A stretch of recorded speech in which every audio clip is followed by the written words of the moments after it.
வணக்கம்.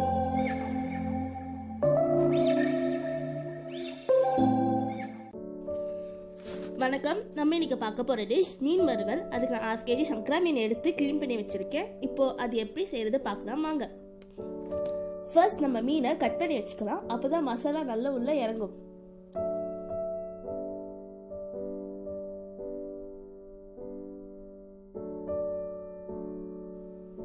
ஒன்றரை டீஸ்பூன் மிளகாய்த்தூள், உப்பு தேவையான அளவு,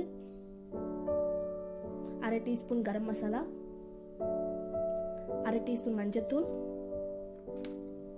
அரை டீஸ்பூன் இஞ்சி பூண்டு பேஸ்ட், அரை டீஸ்பூன் லைம் ஜூஸ்,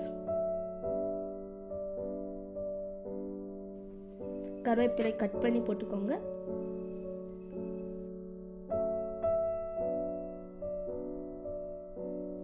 ஒரு டீஸ்பூன் தனியாத்தூள்,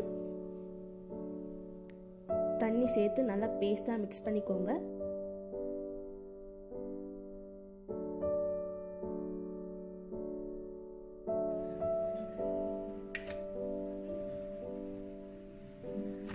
அந்த மசாலாவை மீன் மேலே போட்டு ஒரு 20 நிமிஷம் நல்லா ஊற வச்சிடுங்க.